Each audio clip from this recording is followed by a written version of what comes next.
안녕하세요. 염치 없는 신우 때문에 시댁하고도 절연하게 된 30대 여성입니다. 남편과 저는 직장에서 만난 사이입니다. 제가 남편보다 입사가 3년 빠르기는 했지만 나이는 남편이 저보다 2살 더 많아요. 저는 졸업 전에 취업에 성공한 반면 남편은 군대도 다녀오고 취업을 하기까지 시간이 좀 걸렸다 들었습니다. 아무튼 결혼 전까진 같은 은행지점에서 일을 했는데 식을 올리고 얼마 지나지 않아 제가 외국계 금융권으로 이직을 했네요. 사실 저희가 결혼을 하기까지 그 과정이 쉽지만은 않았습니다.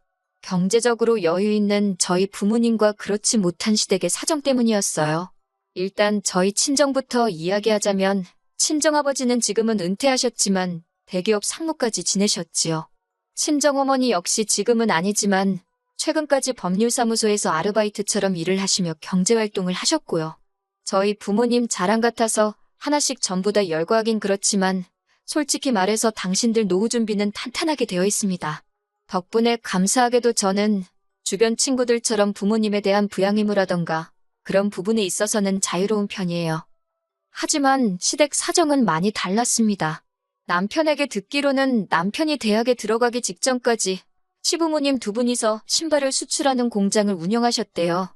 그때만 해도 한국산 신발이 수요가 있어서 경제적으로 크게 어려운 줄 모르고 살았다는데 아버님께서 돌연 무슨 바람이 불었는지 요식업을 하시겠다며 잘되던 신발 공장을 접으시곤 크게 고깃집을 여셨다고요. 그런데 생전 음식 장사라곤 어머님이고 아버님이고 해본 적이 없었던 데다가 자리도 좋지가 않아서 결국 2년 만에 장사를 접으셨다고 합니다. 안 되는 장사를 어떻게든 끌고 가려고 하다 보니 돈을 벌어와도 시원찮은 판국에 있는 재산까지 다 갖다 부으셨다고요. 나중에는 어머님 아버님 앞으로 되어 있는 보험까지 다 해지하셨다 하니 사정이 얼마나 딱했는지 상상이 되실까요? 그런데 이런 와중에도 신우는 철딱서니가 없어서 유럽 여행을 보내달라, 승무원이 되겠다며 학원을 보내달라. 한마디로 어머님 아버님 등골을 어지간히도 빼먹었던 모양이에요. 씀씀이도 줄이지를 못해서 걸핏하면 신용카드로 긁어대고 그러다 안 되니까 어머님 카드까지 훔쳐다 쓰고 집안에 골칫덩이가 따로 없었다고요. 그러다가 뜬금없이 하루는 결혼을 하겠다며 이웃남을 데리고 왔다는데 어머님 아버님이 쉽게 허락하실 리가 없었지요. 그러자 이 남자 아니면 죽는다고 밥도 안 먹고 잠도 안 자고 솔직히 제 자식이 아니라서 제가 이렇게 말할 수 있는 건지도 모르겠지만요. 저라면 그러던지 말던지 너 죽고 나 죽자는 심정으로 내버려뒀을 것 같아요. 하지만 어머님 아버님은 그렇게 하지를 못하시고 결국 그 결혼을 허락해 주셨다고요. 그런데 거기서 끝이 아니라 신우가 호텔 결혼식을 올리겠다고 난리 아주 생난리를 쳤답니다. 그런데 그때는 정말 시댁에 돈이 없어서 그렇게는 못해주고 평범한 웨딩홀에서 식을 올렸다나 봐요. 이 모든 일이 남편과 제가 서로 알기 전에 있던 일이고 제가 알게 된 건 본격적으로 결혼 준비를 시작한 이후입니다. 술에 취한 남편이 하소연하듯 자기 이야기를 털어놓는데 듣는 내내 딱하고 안쓰럽기 짝이 없더라고요. 제가 남편과 같이 일도 해보고 연애도 해봐서 누구보다 잘하는데 사람이 착실하고 성실하고 정말 진국인 사람이었거든요. 하지만 결혼은 현실인데 돈 없고 노후 준비도 안 되어 있는 시댁을 제가 감당할 수 있을까 걱정이 되더라고요. 친정 부모님이 무슨 말씀을 하실지도 신경 쓰였고 그래서 남편의 프로포즈에 바로 예스라고 대답을 해주지 못했어요. 하지만 몇 날 며칠 고민을 해봐도 시댁과 남편을 떼어놓고 생각하면 이보다 괜찮은 배우자감이 있을까 싶더라고요. 그래서 일단 친정 부모님에게 보여드리고 생각하자 그렇게 마음을 먹었네요. 그리고 아니나 다를까 시부모님의 사정을 알게 되신 친정 부모님께선 꽤나 염려하시는 눈치였어요. 원래 남의 집 기둥뿌리를 빼오는 법은 아니라고 하시면서요. 하지만 남편이 어머님 아버님이 지금 당장 어려우신 건 맞지만 아버님은 경비일도 하고 계시고 절대 자식한테 당연하다는 듯 손을 벌리는 분들은 아니라며 자기 한 사람만 봐주실 수 없겠냐고 단도직입적으로 이야기하더라고요. 그리고 저는 그런 남편의 돌발 행동에 꽤나 놀랐는데 친정아버지는 사나이답다고 마음에 든다 하셨어요. 솔직히 좀 당혹스럽기도 했지만 어쨌든 허락을 해주셔서 감사한 마음이었고 그렇게 저희는 부부의 연을 맺게 되었습니다. 예상대로 시댁으로부터 금전적인 도움은 전혀 받지 못했습니다. 결혼식은 친정 부모님이 전부 부담하셨고요. 어차피 친정 부모님을 보고 오신 하객분들이 많았기 때문에 저희로서 크게 부담스럽거나 속상할 상황도 아니기는 했어요. 그리고 친정아버지께서 하나뿐인 딸 결혼시키는데 좋은 데서 시키고 싶다 하셔서 연예인들이 식을 올리기로 유명한 5성급 호텔에서 식을 올리게 되었습니다. 여러 가지로 행복하고 축복받았다 싶은 하루였어요. 하지만 이후로 생각지도 못한 일들을 겪게 되었습니다. 그건 바로 어린 신우의 자격지심에서 비롯된 질투였지요. 발단은 제 결혼사진이었습니다. 시부모님이 저희 결혼사진이 나오거든 하나 액자에서 당신들 집에 걸어놓고 싶으시다며 가져다 달라 하셨거든요. 그래서 식장에서 시부모님과 함께 찍은 사진을 크게 인화해 가지고 갔습니다. 그랬더니 신우가 노발대발 악을 쓰더라고요. 일부러 자기 기죽이려고 야외에서 찍은 것도 있으면서 식장에서 찍은 걸로 가져온 거냐고요. 제가 결혼식을 올린 식장이 신우가 그토록 결혼식을 올리고 싶어 하던 식장이었다는 건 전 전혀 몰랐는데 말이지요.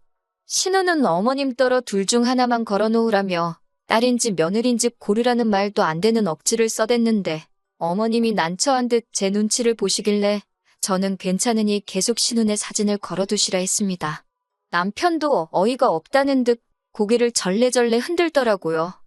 이후로도 명절이나 시부모님 생신 때 만나기만 하면 신우는 말도 안 되는 이유로 시비를 걸어왔어요.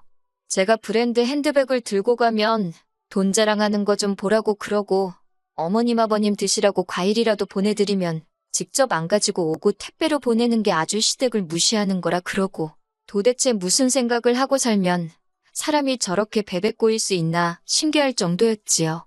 그리고 그럴 때마다 어머님 아버님은 저에게 미안해 하시면서도 단 한 번도 제 편은 들어주지 못하시더라고요. 당신들 딸 성격이 한마디로 뭐 같아서 그런 거니 그냥 저더러 이해해 주라는 식이셨어요.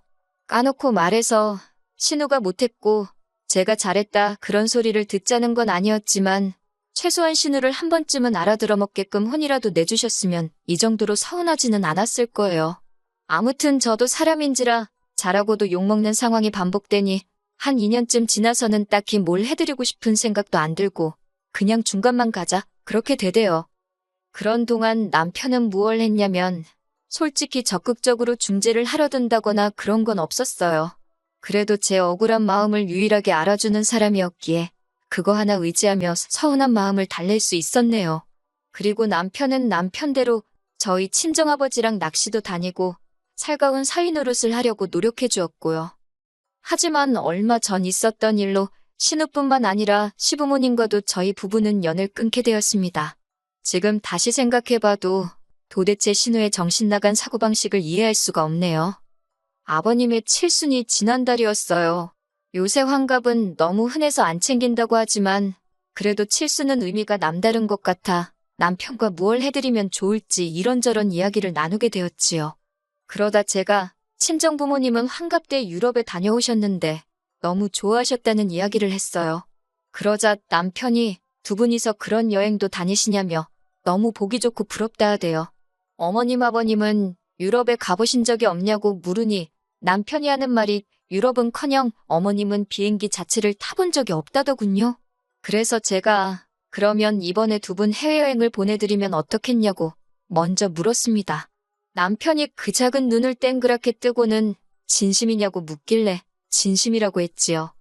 첫 비행이시라 멀리 가는 건 걱정된다고 하셔서 동남아로 5박 6일 여정을 생각하고 계획을 세우기 시작했습니다. 마침 친한 친구가 여행사에서 일을 하고 있어서 생각보다 편한 코스를 저렴하게 모실 수 있겠더라고요. 그러다 남편이랑 저까지 같이 가자는 이야기가 나왔어요.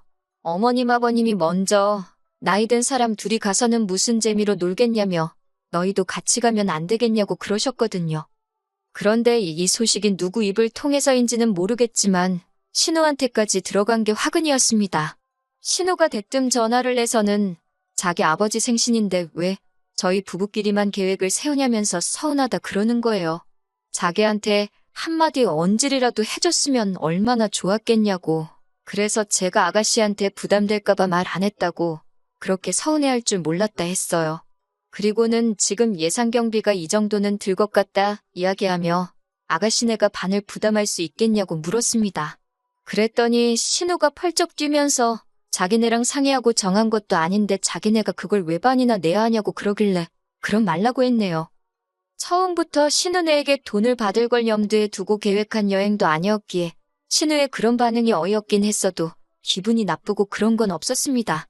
그리고 며칠 뒤 어머님 아버님이 모처럼 가족끼리 모여 식사라도 하자 하셔서 시댁에 내려가게 되었지요. 시댁에 도착하니 어머님 혼자 부엌에서 동분서주 하고 계시길래 얼른 저와 남편도 양팔을 걷어붙이고 식사를 준비하기 시작했어요. 그러자 신우가 남편더러 오빠가 거기서 뭐 할 게 있냐며 옷반 나오라고 야단이더라고요. 어이가 없어서 남편을 쳐다봤는데 남편도 남편대로 짜증이 났던지 신우더러 네가 여기 올 거 아니면 신경 끄라고 무안을 줘버리대요. 그렇게 식사를 하고 후식을 먹다가 아버님 칠순 이야기가 나왔습니다.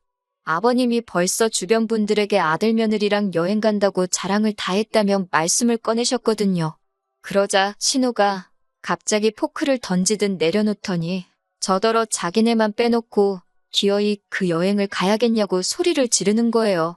황당하고 어이가 없어서 제가 신우를 쳐다보니까 저더러 야, 너 그러면서 돈 가지고 사람 무시하지 말랍니다. 있는 집 딸이라고 유세 부리는 거냐면서 여행을 갈 거면 다 같이 가던가 아니면 안 가야지 왜 자기네만 빼놓고 가냐고 그래요.